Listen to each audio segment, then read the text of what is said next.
So congratulations, you've decided to start running.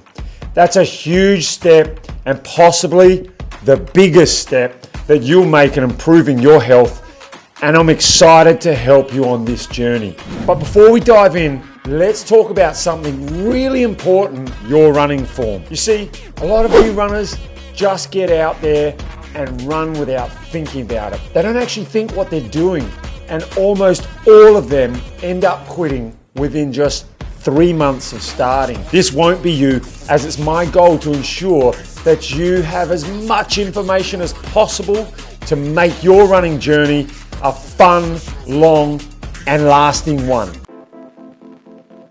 Running form is the way that you run, and it's essential to get it right, especially as a beginner. Good running form can make all the difference in your health, and most importantly, it can help prevent injuries. Think about it. When you're running, your body is basically a machine, and like any machine, it needs to be functioning properly to perform at its very best. When your running form is off, you're putting unnecessary stress on your joints, on your muscles, your bones, and this can all lead to fatigue, pain, and even injuries. So it's crucial to focus on your running form, and that's exactly what we're going to do right here today. So in the next few minutes, we're going to cover the common mistakes when it comes to their running form, the key elements of good running form, and most importantly, practical tips on how you can improve your running form. And if you stick around, I want to show you a great way that can really help you get started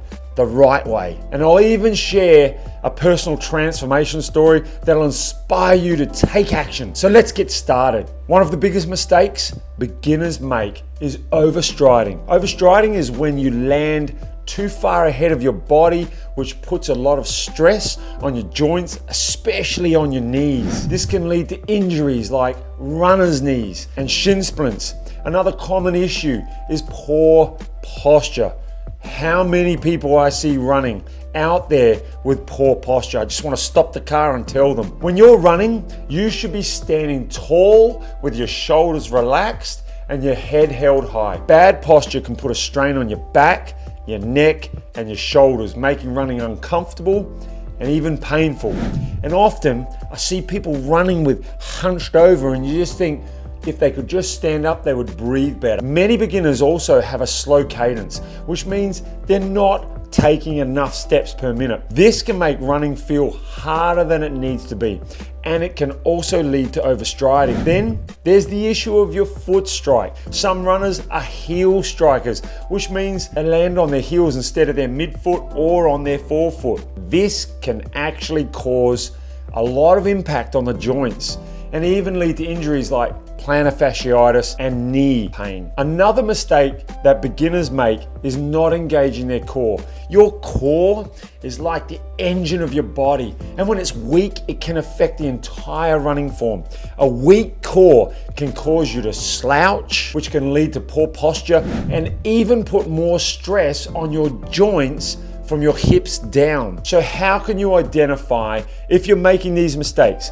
Well, one way is to record yourself running. This will give you a clear picture of your running form, and you can identify the areas that need improvement. Analyzing your running form and providing you with personalized feedback is actually something that I do for everyone who signs up for my basic membership package. So what does good running form actually look like? Good running form starts with posture. You should be standing tall with your shoulders relaxed, your head held high. Your posture should be upright, not too upright that you're leaning forward. Imagine a string pulling your head up towards the ceiling.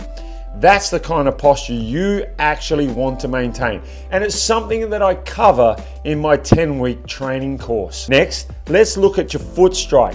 The ideal foot strike is on your midfoot or your forefoot. This means that you're landing more towards the middle of your foot or even towards the front of your foot. This reduces the impact on your joints and can help you run more efficiently and effectively. Cadence is also crucial. Aim for a cadence of around 176 to 182 steps per minute. This will help you maintain a steady rhythm and reduce your ongoing risk of any injury. Breathing is also essential. Try to breathe in sync with your footsteps, inhaling 2 steps and exhaling 2 steps. This will help you relax and maintain a steady pace, and finally engage your core. This will help you maintain a good posture and reduce your risk of injury. Now, if you're getting good value from this video, make sure that you like this video, subscribe to the channel, and of course, ring that notification bell to make sure that you stay up to date on all of our training videos. Now, I know all this might seem overwhelming, but trust me, it's worth it. When this client came to me for running form and technique coaching, she'd been running for many years and had actually completed 5 of the world major marathons. And part of her struggle was that she's getting slower each year, no matter how hard she trains. My advice to her was to correct her running form and technique so that she could become a more efficient and effective runner, which will mean that she could run at a faster pace with the same heart rate and use less energy to do this. Over time, this will allow for her to push harder and become faster. As you can see in this video, after just 2 weeks of my 10-week running form and technique training course, she's already running with much better form and posture. I mean, just notice where her foot is striking in relation to her chest compared to her previous foot strike. Also, can you see how her hips used to sit because of not activating her glutes and her core?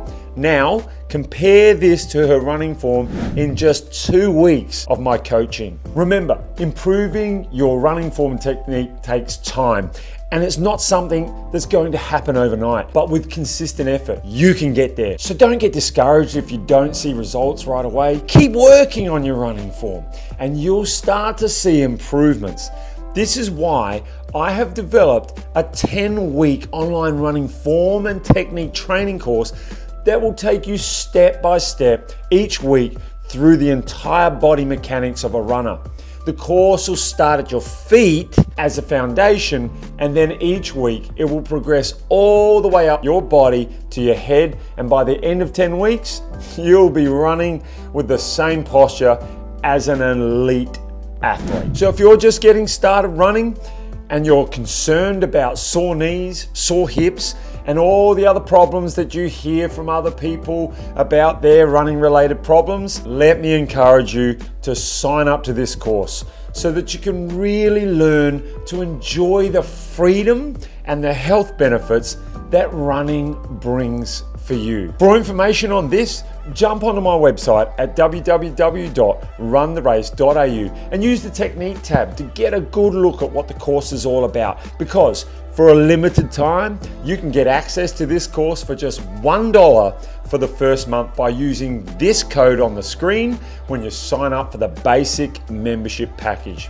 I'll also put a link in the description for you. In conclusion, improving your running form is crucial for beginners. It can help you run more effectively, reduce your risk of injury, and even improve your overall performance. Remember to focus on your posture, your foot strike, your cadence, your breathing, and your core engagement. Practice consistently and you'll start to receive the results. For more ongoing daily tips and motivation that will keep you improving on your running journey, use this QR code or the link in the description to follow me on Strava, as it's where I log all of my daily training and all of my coaching tips. Now I have a question for you. Have you been getting sore all the time running and you're not sure why? Let me know what it is, and I'll seek to respond to you and see if I can actually assist you with that running related soreness. Now, as a new runner, the first place to start when it comes to having the correct running form is your cadence. And to help you get a complete understanding on this and what it all means, I recently made an in-depth video on this, and that video is coming up right now.